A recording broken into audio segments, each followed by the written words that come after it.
Voltamos com o programa Desenvolvimento em Debate, discutindo alternativas, propostas, estratégias para acelerar o desenvolvimento do Rio Grande do Norte.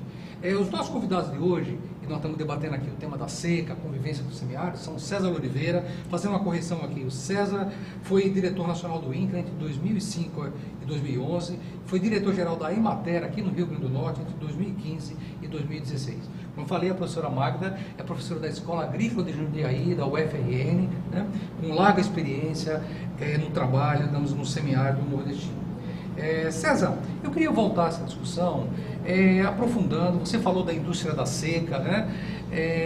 Eu queria perguntar a você como romper esse ciclo, em primeiro lugar, romper isso, e como empoderar, certo, os trabalhadores rurais, os pequenos proprietários de terra, e pensando mais, quais seriam as alternativas concretas em cada local, o que se poderia fazer para reverter o problema da estocagem de água, a questão do reflorestamento, o que se teria que fazer para a gente conseguir ter coisas como a gente vê em Israel em pleno deserto? O que está faltando aqui? O que a gente tem que fazer?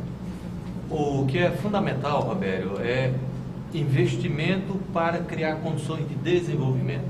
Você, como professor da área de políticas públicas, você sabe que políticas públicas é fundamental para proporcionar essa condição de desenvolvimento. E eu estou falando de política pública, inclusive, de educação, de saúde, de lazer e de entretenimento também na área rural. Maiores índices de alfabetização no Brasil inteiro, particularmente no Nordeste, é na área rural, não é diferente. No Rio Grande do Norte ainda é alto o índice de analfabetismo.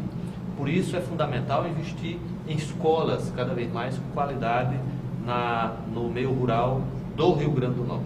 Além disso, é fundamental investir em infraestrutura hídrica de pequeno porte, ou que esteja do acesso direto à família, na sua unidade de produção, ou na comunidade, seja por intermédio de cisternas, ditas de placa, cisterna calçadão, ou seja, precisa que essas políticas de infraestrutura hídrica tenha a real condição desse agricultor, dessa agricultora, ter acesso a essa tecnologia para captar água, armazená-la adequadamente e fazer o seu adequado uso.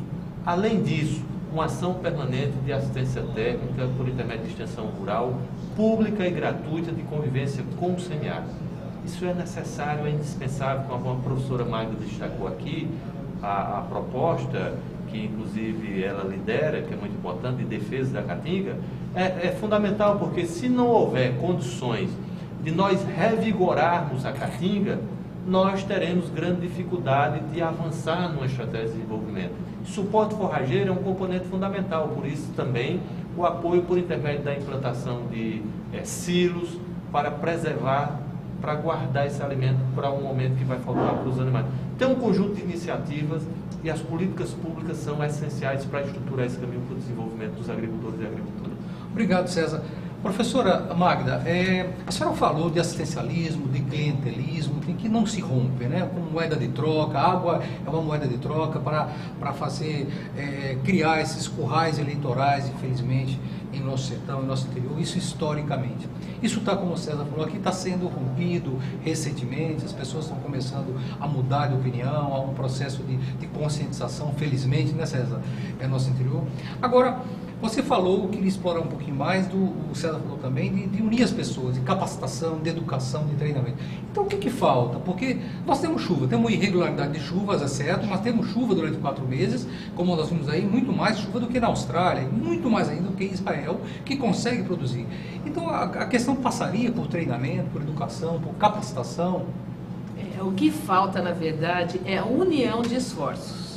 Nós temos tecnologia suficiente, nós temos pessoas altamente capacitadas, nós temos sugestões, nós temos propostas de políticas públicas concretas, nós temos a proposta Defesa da Caatinga e as Ecotec, que é um conjunto de tecnologias ecológicas sociais decorrentes dessa política pública Defesa da Caatinga.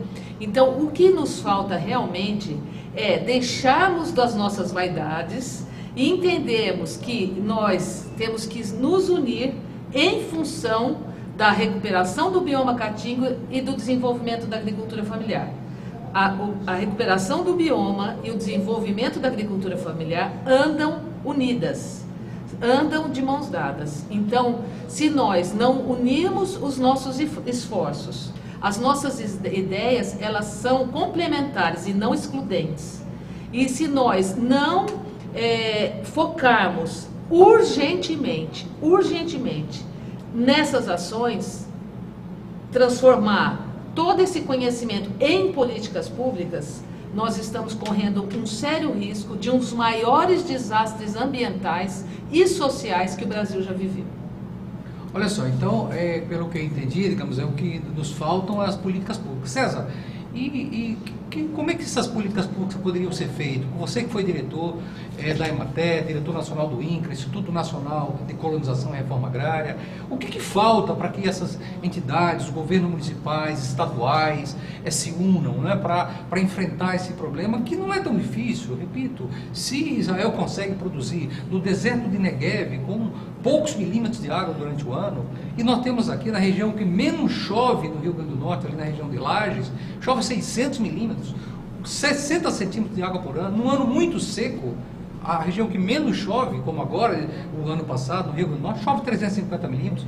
Se a questão não é só falta de água, o que falta? O que poderia ser feito para unir essas entidades? Ô, Roberto, eu penso que já há iniciativas em curso, claro que isso precisa ser alargado.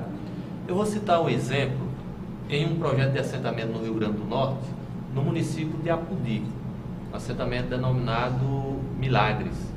E lá eu acho que tem a experiência mais rica do que nós estamos conversando, né, professora? Do que nós denominamos de convivência com o semiárido. Às vezes é uma expressão muito comum chamada de combater a seca. Não existe combate à seca. Assim como não existe política de combate à neve. A seca é um fenômeno natural e nós precisamos conviver com ela. Pois bem, no assentamento Milagres, em Apodi, há uma experiência riquíssima de preservação, de enriquecimento da caatinga. São espécies da própria caatinga que são utilizadas com outras espécies exóticas que produzem alimentos, que produzem forragem, associada à criação de abelhas, associada à criação de ovinos e caprinos, cabras, ovelhas, que geram trabalho e renda com dignidade e sustentabilidade. Essa é uma experiência concreta, riquíssima, em assentamento de reforma agrária, feita por agricultores, que mostra que há saídas sem grandes investimentos, sem elevados custos, que proporcionam melhoria da qualidade de vida, com sustentabilidade ambiental, econômica, social, gerando desenvolvimento. São alternativas já implementadas por intermédio de políticas públicas que promovem mudança e desenvolvimento na vida das pessoas. Obrigado, César. Professora, nós estamos nos aproximando aí do final do nosso tempo. Queria lhe fazer uma pergunta. Você falou uma coisa que, pelo menos a mim, chama muito a atenção, pensar, que é a questão da desertificação, né? O risco de um desastre ambiental. Nos fale um pouco da experiência sua. O que poderíamos fazer em termos de reflorestamento, de recuperação desse bioma? Perfeito. Né? Perfeita pergunta, Os barramentos. professor Roberto. Então, assim, eu quero pedir para as pessoas que estão assistindo esse programa hoje acessarem a página do Facebook Defeso da Caatinga e olhar as postagens todas que tem ali, porque com o Defeso da Caatinga é a proposta de recuperação do bioma Caatinga através da construção de renques e barramentos, que são ações agroecológicas de recuperação de bioma, que são tecnologias baratíssimas, sem custo, em que o próprio agricultor familiar, na forma coletiva, ele consegue fazer, certo?